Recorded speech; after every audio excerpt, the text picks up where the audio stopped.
दिल्ली के रोहिणी स्थित बाबा साहेब अंबेडकर अस्पताल में कोरोना के शक में इलाज न मिलने के कारण लापरवाही बनी बच्चे की मौत की वजह बच्चे के पिता ने लगाए अस्पताल प्रशासन पर गंभीर आरोप।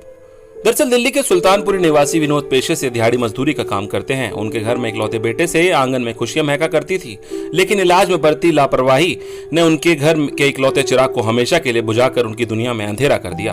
ये तस्वीर है विनोद के 11 साल के इकलौते बेटे मनीष की।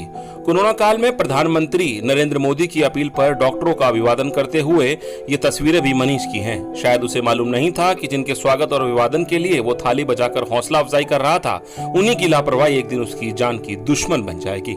दरअसल विनोद के 11 साल के इकलौते बेटे मनीष को जुलाई महीने की शुरुआत में बुखार हुआ। उसके बाद विनोद ने अपने बेटे को नजदीक के डॉक्टर को दिखाया। डॉक्टरों ने उन्हें बड़े अस्पताल में जाने की सलाह दी, जिसके बाद विनोद अपने बेटे को रोहिणी स्थित एक प्राइवेट हॉस्पिटल में भी लेकर के गए, जहां डॉक्टरों ने उनसे 2 लाख रुपए की मांग की। लेकिन विनोद के पास इलाज के लिए इतने पैसे नहीं थे और रोहिणी के बाबा साहब अंबेडकर अस्पताल में 5 जुलाई को अपने बेटे को हाथ पैर जोड़कर आखिरकार विनोद ने एडमिशन करा लिया। लेकिन अस्पताल में डॉक्टरों को शक था कि मनीष को कोरोना है, इसलिए उसे बुखार है। विनोद ने डॉक्टरों को टेस्ट रिपोर्ट दिखाई, जिसमें बच्चे की रिपोर्ट नेगेटिव आई हुई थी। बावजूद इसके मनीष को इलाज नहीं दिया गया। 7 जुलाई को अंबेडकर अस्पताल द्वारा भेजी गई रिपोर्ट में एक बार फिर से उसकी रिपोर्ट नेगेटिव आई, लेकिन तब तक मनीष की हालत बिगड़ चुकी थी। पिता का आरोप है कि यही लापरवाही उसकी मौत की वजह बनी। विनोद ने पुलिस से भी मामले पर कार्रवाई करने के लिए गुहार लगाई, लेकिन अभी तक कोई एक्शन नहीं हुआ है। विनोद के आरोप और सबूत ने अस्पताल प्रशासन पर गंभीर आरोप लगाए हैं, जिनकी जांच होना बेहद जरूरी है, क्योंकि लापरवाही से मौत का ये कोई पहला मामला नहीं है। इससे पहले भी अस्पताल प्रशासन के स्टाफ द्वारा लापरवाही और इलाज में कोताही का आरोप तक वायरल वीडियो के माध्यम से लगाया जा चुका है। अब विनोद ने दिल्ली के मुख्यमंत्री के बेहतर स्वास्थ्य सेवाओं के दावों पर भी सवाल उठाए हैं। साथ ही अस्पताल प्रशासन और के जिम्मेदार लोगों के खिलाफ कार्रवाई करने की मांग की है।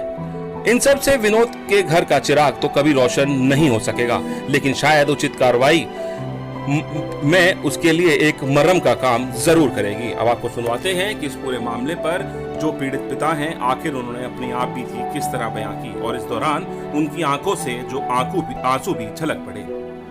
बेटा था 11 साल 20 दिन का सर, 11 साल 20 दिन का था। हाँ। जो जिसका नाम मनीष कुमार था। हाँ। 1 तारीख को उसको बुखार होती है सर। 1 तारीख को उसको मंगोलपुरी में डॉक्टर उमेश कपूर के पास ले जाता हूँ, जहाँ पे उसकी इलाज बुखार का हल्का बुखार बता देते हैं। उसके बाद 2 तारीख को भी दवा लाते हैं, कहते हैं कि अभी रिपोर्ट नहीं करवाऊंगा। 3 तारीख को उसकी रिपोर्ट टेस्ट करवाते हैं, उसमें टाइफाइड और प्लेट गिरने की संकेत बताते। 4 तारीख को हमारे बेटे की तबीयत खराब होती, उल्टी दस्त आता, वो कहते कुछ नहीं हुआ, उल्टी दस्त आ गई, ठीक हो जाएगी। 4 तारीख को शाम को कहता किसी सरकारी अस्पताल में ले जाओ, हमारा बेटा चलता हुआ यहाँ पे आया, कम है। फिर मैं जयपुर गोल्डन ले गया, वहाँ जवाब दे दिया, वो पर्ची है मेरे पास। उसके बाद में वो वहाँ जवाब दे दिया कि आईसीयू की जरूरत है। फिर मैं सरोज हॉस्पिटल की बात करा, सरोज हॉस्पिटल वाले 20,000 रुपये डेली के मांगे आईसीयू के। कहते 10 दिन का 2 लाख रुपए इकट्ठा जमा करना पड़ेगा। मेरे पास था नहीं, मैं दिहाड़ी मजदूरी करता हूँ। क्या है, अम्बेडकर पे 5वीं मंजिल तक मेरा बेटा चढ़ते गया, वहाँ से गार्डों ने और सबने भगा दिया कि जाओ पहले कोरोना टेस्ट करवाओ। कोरोना टेस्ट करवाए, यहाँ आए हमारा बेटा, फिर पूरे अस्पताल में पैदल चल के आया। फिर यहाँ से वो कह दिया, जो कोरोना के डॉक्टर थे उन्होंने कहा कि कुछ नहीं हुआ है, इसको घर ले जाओ, तुम्हारा बच्चा ठीक हो जाए। अम्बेडकर में बड़े हाथ पांव जोड़ने के बाद 5 तारीख को 3 बजे हमारे बच्चे को भर्ती किया। उसके बाद भी नहीं छूते रहे मेरे बच्चे को, कहे कोरोना है कोरोना है, कोरोना के नाम पे छूते नहीं रहे। 2 बार मेरे बेटे का टेस्ट करवाया, दोनों बार निगेटिव आया, कह रहे वो नकली है। हमारे बच्चे को मार दिए 6 तारीख को, हमारे पता भी नहीं चला। आईसीयू में 104.7 बुखार था।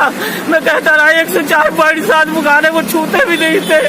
कह रहे कुछ नहीं है, अभी ठीक हो जाएगा। मैंने दिखाया भी 2 बार, सब डॉक्टरों के पास हाथ पाँव जोड़ता रहा, लेकिन नहीं छुआ किसी से। 104.7 बुखार था।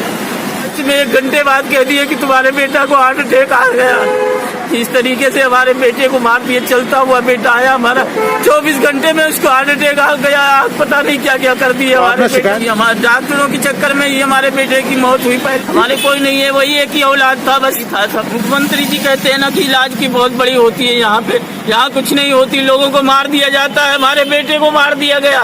11 साल का मासूम था, खेलता बेटा आया चला गया।